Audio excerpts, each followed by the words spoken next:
Everyone, welcome to biology tutorials. तो आज की जो हमारी लेक्चर सीरीज है इसमें एंडोक्राइन ग्लैंड्स में एंडोक्राइन सिस्टम में जो भी हमारे हार्मोन्स हम स्टडी करते हैं उसको हम कंपाइल करेंगे सिंगल वीडियो में। और इसी लेक्चर सीरीज से आप सारे क्वेश्चंस यूजुअली सॉल्व कर सकते हो, चाहे वो CSIR में हो, गेट में हो या फिर नीट में हो, any of the competitive exam. तो ये सारे हमने कंपाइल करके बनाया है, ठीक है। ओके, तो जब हम स्टार्ट करते हैं एंडोक्राइन ग्लैंड्स के बारे में तो हम हाइपोथैलेमस पिट्यूटरी का मेन रोल देखते हैं, राइट। तो होता क्या है कि हाइपोथैलेमस आपके कुछ रिलीजिंग हार्मोन सीक्रेट करता है और वो रिलीजिंग हार्मोन्स आपके पिट्यूटरी ग्लैंड को जाके बोलते हैं कि आप आगे ट्रॉपिक हार्मोन्स को रिलीज करो। फिर ये जो ट्रॉपिक हार्मोन्स हैं ये एंडोक्राइन ग्लैंड से जाके कुछ हार्मोन्स रिलीज करवाते हैं और वही हार्मोन्स जो भी आपका फिजियोलॉजिकल इफेक्ट प्रोड्यूस करना है बॉडी ने या फिर जिस भी टारगेट ऑर्गन पे जाके उसने वो इफेक्ट करना है वो हार्मोन रिलीज हो जाता है, ठीक है। तो इसमें हम इन सारे जो भी मैंने हार्मोन्स लिखे हैं यही हार्मोन से यूजुअली क्वेश्चंस आए हुए हैं। स्पेसिफिकली क्वेश्चंस आते हैं कि इनका फंक्शन क्या है, कौन इनको रिलीज करता है, क्या इनका टारगेट ऑर्गन है और वेदर द केमिकल कंपोजिशन के ऊपर भी क्वेश्चन बनता है कि वो स्टेरॉइड है, पेप्टाइड है, अमाइन नेचर का है, कौन से नेचर का वो रहता है, ठीक है। तो सबसे पहले हम देखेंगे पहला हमारा हाइपोथैलेमस। तो हमें पता है कि हाइपोथैलेमस हमारा क्या है, ये क्या रिलीज करता है, it release some of the releasing hormones. और हाइपोथैलेमस ने अपना जो मैसेज है वो किसको भेजना है, पिट्यूटरी को भेजना है। तो पिट्यूटरी आगे फिर जाके स्टिमुलेट करवाएगा बाकी हार्मोन्स के रिलीज को, ठीक है। तो हाइपोथैलेमस में हम मेनली 4 करते हैं। सबसे पहला है हमारे पास TRH, that is thyroid releasing hormone, ठीक है। थायराइड्रोपिन रिलीजिंग हार्मोन क्या करेगा, जो भी आपके थायराइड ग्लैंड से रिलेटेड हार्मोन सीक्रेट करवाने होंगे वो वाले हार्मोन सीक्रेट करवाने के लिए पिट्यूटरी को मैसेज भेजेगा, ठीक है। तो ये क्या रिलीज करेगा, थायराइड्रोपिन रिलीजिंग हार्मोन रिलीज करेगा और ये हार्मोन क्या करेगा, फिर ये जाएगा पिट्यूटरी के पास, एंटीरियर पिट्यूटरी को इन्फॉर्मेशन देगा, फिर इसी के बाद वो क्या रिलीज करेगा, थायराइड स्टिमुलेटिंग हार्मोन। और हमें पता है थायराइड स्टिमुलेटिंग हार्मोन में कौन कौन से हार्मोन आ जाते हैं, T3 आ जाता है और T4 आ जाता है। T3 और T4 हमें पता है ये थायराइड के हार्मोन्स होते हैं, इनको आप थायरॉक्सिन्स भी बोल सकते हो। T3 की फुल फॉर्म हमारी क्या होती है, ट्राई आयोडोथायरॉक्सिन। T4 की क्या होती है, टेट्रा आयोडोथायरॉक्सिन, ठीक है। अब इसके फंक्शन के बारे में भी आपको पता है कि जो हमारे थायराइड स्टिमुलेटिंग हार्मोन्स हैं वो आपकी mental growth, physical growth, skeletal growth, तो बॉडी की जो मेन ग्रोथ है वो मेनली हमारा किस पे डिपेंड करती है, थायरॉक्सिन हार्मोन्स पे ही डिपेंड करती है। और हमें पता है कि थायराइड हार्मोन्स की सिक्रीशन के लिए, उनको बनाने के लिए आयोडीन इसमें एसेंशियल रोल प्ले करता है, ठीक है। तो सबसे पहले हमने क्या देखा, हमने देखा कि जो आपका हाइपोथैलेमस है वो थायरोट्रोपिन रिलीजिंग हार्मोन को सीक्रेट करेगा। देखो मेनली ये है, जैसे कि हम एक ब्रांच को स्टडी करते हैं, ठीक है। एक है हमारा हेड ऑफिस, हेड ऑफिस के नीचे है हमारा पोस्ट ऑफिस और पोस्ट ऑफिस ने जाके फिर घर में सारे जो मेल है वो डिलीवर करवाने हैं। तो जो हमारा हेड ऑफिस हुआ, H for head, H for हमारा हाइपोथैलेमस। तो हाइपोथैलेमस के पास सारे हमारे कुरियर्स आ गए, फिर हाइपोथैलेमस के बाद हमारे सारे कुरियर आ गए। उसके बाद जब हम ऑनलाइन ऑर्डर करते हैं तो हमें पता है कि पहले वो मेगा स्टेशन पे आता है, फॉर एग्जाम्पल कि वो आया आपका लार्जेस्ट हब पे, फिर उस हब से विलेज की जो हब होती है उसकी तरफ उस कुरियर को सेंड किया जाता है। वैसे ही हाइपोथैलेमस से कुरियर आया, उसने कुरियर किसको भेजा, पोस्ट ऑफिस को, मतलब आपके पिट्यूटरी को। फिर पिट्यूटरी ने क्या करवाया, पिट्यूटरी ने आगे मैसेज भेजा कि भाई यहाँ डाकिये को असाइन किया, ठीक है, वर्कर को असाइन किया कि यहाँ पे जाके पोस्टमैन ने इस चीज को डिलीवर करना है, कि एंडोक्राइन ग्लैंड ने ये हार्मोन जाके इस जगह पे डिलीवर करना है और ये उसका इफेक्ट प्रोड्यूस करना है, ठीक है। तो मेनली हमारा क्या हुआ, पहले हमारा बड़ा पैकेज आया, पैकेज हमारा आया, पैकेज कहाँ पे आया, हाइपोथैलेमस में। फिर हाइपोथैलेमस ने अपनी अगली ब्रांच में पोस्ट ऑफिस में भेजा, फिर पोस्ट ऑफिस ने आगे क्या असाइन किया, पोस्टमैन को असाइन किया और पोस्टमैन ने आगे आपके टारगेट पर जाके अपना इफेक्ट प्रोड्यूस कर दिया, ठीक है। तो हाइपोथैलेमस ने क्या रिलीज किया, थायरोट्रोपिन रिलीजिंग हार्मोन। सेकंड है आपका कॉर्टिको रिलीजिंग हार्मोन। जो कॉर्टिको रिलीजिंग हार्मोन है ये रिलेटेड है आपके एड्रीनल ग्लैंड से, मतलब कि ये रिलीज करवाएगा हमारा acetyl Adreno cortico thyroid Adreno cortico releasing hormone, ये हमारा रिलीज करवाएगा एड्रीनो कॉर्टिको हार्मोन।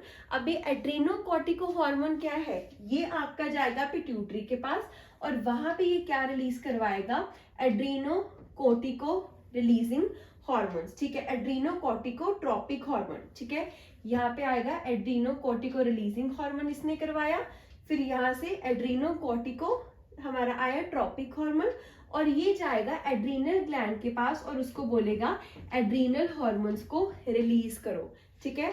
सबसे पहले हेड ऑफिस में कुरियर आया अबाउट द हमारा एड्रीनो कॉर्टिको रिलीजिंग हार्मोन के बारे में, फिर Adreno cortico releasing hormone post office में जाते जाते क्या बन गया, ACTH। ACTH फिर किसके पास गया, एड्रीनल ग्लैंड पे, मतलब अपने टारगेट ऑर्गन पे, और वहां पे उसने जाके क्या रिलीज करवाएगा, वो एड्रीनल हार्मोन्स, ठीक है। तो थर्ड हमारा आ जाता है gonado releasing hormone, gonadotropin releasing hormone. अब नाम से ही पता लग रहा है, वैसे तो सारे अगर हम देखें, देखो T से हमारा क्या था, थायराइड के रिलेटेड, फिर उसके बाद हमारा ACRH आ गया, ACRH हमारा किसके रिलेटेड हो गया, A से एड्रीनल ग्लैंड, फिर हमारा आ गया GRH। अब G से हमारा रिलेटेड है गोनाड्स, ठीक है। तो अभी हमने क्या करना है, पिट्यूटरी को मैसेज भेजना है कि जो भी गोनाड से हमारे हॉर्मोन्स को रिलीज करवाए वो, ठीक है। तो इसके लिए हमारे कौन कौन से हॉर्मोन्स है, LH हो गया और FSH हो गया, ठीक है। तो गोनाडो रिलीजिंग हार्मोन आया, गोनाडो रिलीजिंग हार्मोन जब आया तो यहाँ पे कौन कौन से हार्मोन रिलीज होंगे, FSH और हमारा रिलीज होगा LH बाय एंटीरियर पिट्यूटरी, ठीक है। तो LH और FSH का फंक्शन आपको पता होगा। अब L से याद रखना है लेडिक सेल्स। ल्यूटिनाइजिंग हार्मोन क्या करता है, ये लेडिक सेल्स को बोलता है कि आप टेस्टोस्टेरोन को रिलीज करो। ऐसे ही फॉलिकुलर स्टिमुलेटिंग हार्मोन क्या करता है, ये सर्टोलाइज सेल्स को बोलता है कि आप स्पर्मेटोजेनेसिस करवाओ। और फीमेल्स में क्या करता है, F से क्या स्टैंड होता है, फॉलिकल स्टिमुलेटिंग हार्मोन। तो जो भी फीमेल्स में फॉलिकुलर डेवलपमेंट होती है वहां पे हमारा FSH का रोल देखा जाता है। ल्यूटिनाइजिंग हार्मोन का भी आपको पता है, मेंस्ट्रुअल फेज में इसका रोल आता है, ठीक है, जब इसका पीक लेवल होता है। ओव्यूलेशन में भी ल्यूटिनाइजिंग हार्मोन का रोल आता है, ठीक है। फिर है हमारा सोमैटोस्टैटिन रिलीजिंग हार्मोन। अब सोमैटोस्टैटिन रिलीजिंग हार्मोन हमारा क्या करता है, ये इनिबिट करता है ग्रोथ हार्मोन को। तो अगर बॉडी में ग्रोथ हार्मोन का अमाउंट बहुत ज्यादा हो जाए तो उसको कंट्रोल करने के लिए हमारे पास क्या है, सोमैटोस्टैटिन रिलीजिंग हार्मोन, ठीक है। तो इसी के साथ नेक्स्ट आता है हमारा डोपामिन। अब डोपामिन हो गया हमारा, या फिर इसको बोलते हैं आप प्रोलैक्टिन इनहिबिटिंग हार्मोन, ठीक है। वैसे ही नेक्स्ट है आपका ग्रोथ रिलीजिंग हार्मोन। तो ये सारे हॉर्मोन्स आपका हाइपोथैलेमस रिलीज करवाता है। अब इसमें से क्वेश्चन क्या बनता है, इसमें से क्वेश्चन आता है कि ये जो सारे हैं आपके TRH हो गया, CRH हो गया, GRH हो गया, SRH हो गया एंड ग्रोथ रिलीजिंग हार्मोन हो गया, इसमें सिर्फ आपका डोपामाइन ही ऐसा है जो कि अमाइन होता है। ये बाकी सारे आपके पेप्टाइड्स हैं, all are peptides. So question में दिया हो सकता है कि मार्क आउट इसमें से कौन ऑड वन आउट है, तो डोपामिन आपका अमीन है। जितने भी आप सब्सटेंसेस देखोगे जिनके पीछे भी अमाइन लगा हुआ है वो यूजुअली अमाइन नेचर के हैं, बाकी सारे डिफरेंट नेचर के हैं, ठीक है। सो हाइपोथैलेमस ने क्या क्या रिलीज किया, थायरोट्रोप रिलीजिंग हार्मोन, एड्रीनोकॉर्टिको रिलीजिंग हार्मोन किया इसने, गोनाडोट्रोपिन रिलीजिंग हार्मोन किया, और उसके बाद सोमैटोस्टेटिन रिलीजिंग हार्मोन किया जिसको हम प्रोलैक्टिन इनहिबिटिंग हार्मोन भी बोलते हैं, और उसके साथ साथ ग्रोथ रिलीजिंग हार्मोन भी इसने रिलीज किया, ठीक है। अब इसके मैसेजेस सारे किसके पास जाते हैं, एंटीरियर पिट्यूटरी के पास, ठीक है। अब पिट्यूटरी भी हमारा दो पार्ट्स में है, एक आपका होता है एंटीरियर पिट्यूटरी और एक आपका होता है पोस्टीरियर पिट्यूटरी, ठीक है। अब जो हमारे एंटीरियर पिट्यूटरी है यहाँ पे तो चीजें आके बनती हैं, मतलब यहाँ से सिग्नल आता है और ये सारे अपने अपने सारे हॉर्मोन्स को बनाता है। लेकिन जो आपका पोस्टीरियर पिट्यूटरी होता है ये खुद अपने हॉर्मोन्स को सिंथेसाइज नहीं कर पाता, इसलिए डायरेक्टली हाइपोथैलेमस से इसका ऑक्सीटोसिन, वेसोप्रेसिन और ADH भेजा जाता है।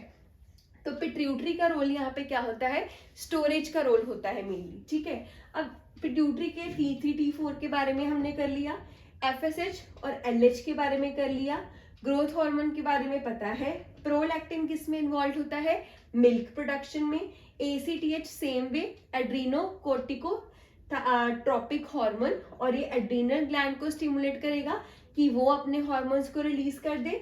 MSH हमारा होता है मेलानिन स्टिमुलेटिंग हार्मोन, ठीक है। फिर उसके बाद है हमारा पोस्टीरियर, पोस्टीरियर में है ऑक्सीटोसिन और वेसोप्रेसिन। ऑक्सीटोसिन हमारा इन्वॉल्व होता है मिल्क की प्रोडक्शन में, और जहाँ कहीं भी कॉन्ट्रैक्शंस वगैरह देखनी होती है ड्यूरिंग लेबर वगैरह, वहाँ पे ऑक्सीटोसिन का रिलीज बढ़ जाता है। उसके अलावा है हमारे पास वेसोप्रेसिन और ADH।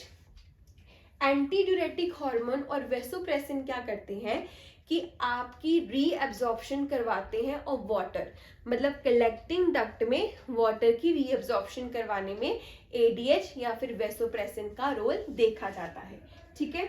तो हमारे हाइपोथैलेमस के हो गए, हमारे एंटीरियर पिट्यूटरी के। बस आपने इसी से पहचान लेना है कि वहाँ पे रिलीजिंग हार्मोन है या फिर वहाँ पे SH वाला हार्मोन है, दैट इज